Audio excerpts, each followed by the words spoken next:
welcome back to the podcast Siniar Juara 2. Dan di episode kali ini kita akan membahas topik rantai pasok atau supply chain. So, bagaimana caranya sebuah produk itu bisa sampai ke tangan kita dengan cepat? Dari makanan di supermarket hingga ponsel yang kita gunakan, semuanya melewati rantai pasok yang panjang. Nah, di episode ini kita akan membahas bagaimana rantai pasok bekerja, tantangan yang dihadapi, peran teknologi dalam rantai pasok, dan bagaimana rantai pasok atau supply chain itu bisa lebih berkelanjutan. Mari kita mulai. Apa itu rantai pasok? Rantai pasok adalah jaringan proses yang memastikan produk sampai ke tangan konsumen. Itu definisinya. Ini melibatkan beberapa tahap utama. Tahap pertama yaitu produksi, yang adalah proses pembuatan barang dari bahan mentah. Kemudian masuk ke tahap kedua, distribusi. Proses mengirimkan barang ke gudang atau toko. Kemudian tahap ketiga ada logistik, yaitu proses pengiriman hingga ke konsumen akhir. Jadi secara umum hanya ada 3 tahapan dalam rantai pasok: produksi, distribusi, dan logistik. Produksi adalah pembuatan dari bahan mentah menjadi produk jadinya.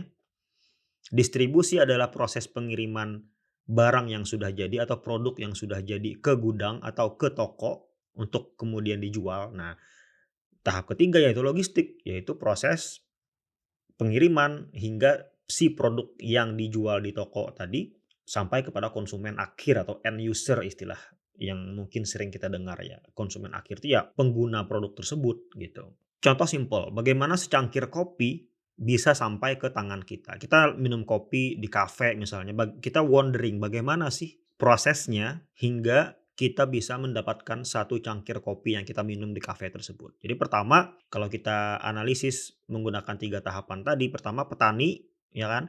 Petani menanam kopi, kemudian memanen biji kopi, ya kan? Kemudian dari petani proses perjalanan si biji kopi tersebut kemudian sampai di pabrik. Pabrik mengolah biji kopi menjadi bubuk atau produk lainnya dalam hal ini misalnya kalau kita ngomongin kafe, berarti kafe biasanya kan dia beli yang masih dalam bentuk biji ya kan, belum, tidak dalam bentuk serbuk. Itu pun sudah merupakan produk gitu ya. Kemudian dia sampailah akhirnya si biji kopi tersebut ke distributor, kemudian distributor mengirimkan ke supermarket atau ke kafe, ya kan. Kalau ke supermarket biasa kita menemui kopi yang lebih instan dalam bentuk yang instan gitu ya. Atau ke kafe yang biasanya kafe beli entah si kafenya ini biji kopinya di tempat atau dia beli yang sudah di-roasted gitu ya. Kemudian kita datang ke kafe tersebut, kita membeli dan menikmati kopi tersebut. Itu adalah proses supply chain di mana kopi yang kita minum sampai kepada kita pada akhirnya. Proses tersebut disebut dengan proses rantai pasok. Nah, kemudian apa tantangan dalam proses tersebut, dalam proses supply chain itu atau rantai pasok itu? Karena dalam praktiknya di dunia nyata dia pasti punya tantangan tersendiri yang dihadapi ya kan. Atau untuk menempatkannya pada pertanyaan yang lebih praktis misalnya kita bertanya kenapa terkadang barang bisa langka atau mahal gitu ya. Ada banyak faktor yang bisa mengganggu rantai pasok. Pertama mungkin cuaca ekstrim. Misalnya, gagal panen, itu bisa membuat harga bahan baku menjadi naik. Kalau bahan baku yang dimaksud adalah bahan baku yang bergantung pada cuaca misalnya.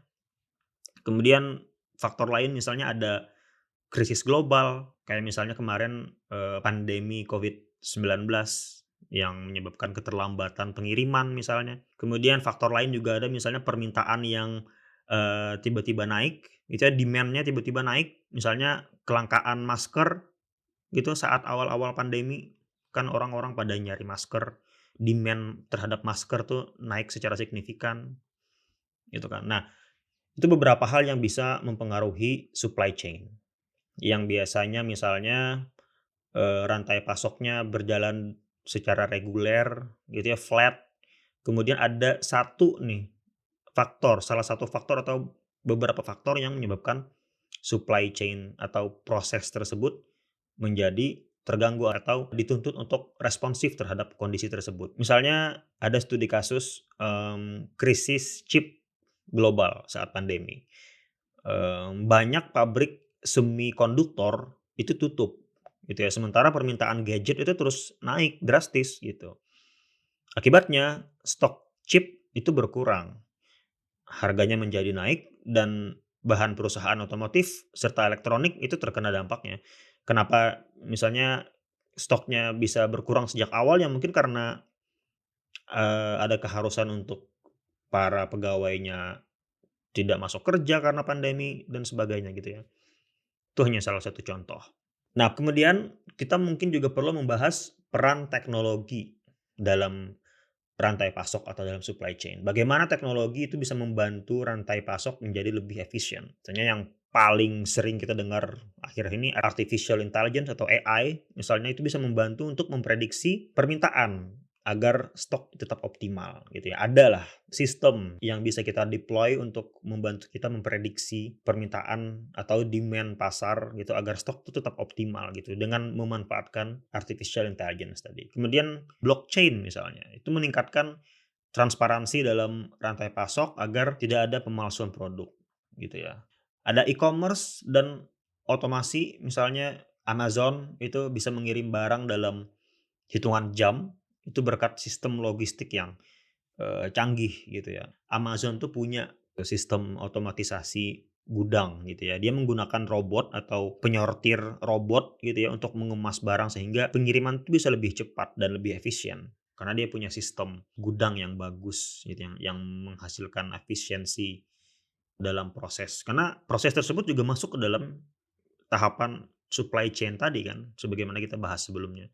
Nah, kemudian kita menjawab pertanyaan, bagaimana rantai pasok bisa lebih ramah lingkungan atau berkelanjutan atau sustain. Pertama, tentu kita perlu mengurangi jejak karbon dengan cara memilih pemasok yang lebih dekat misalnya.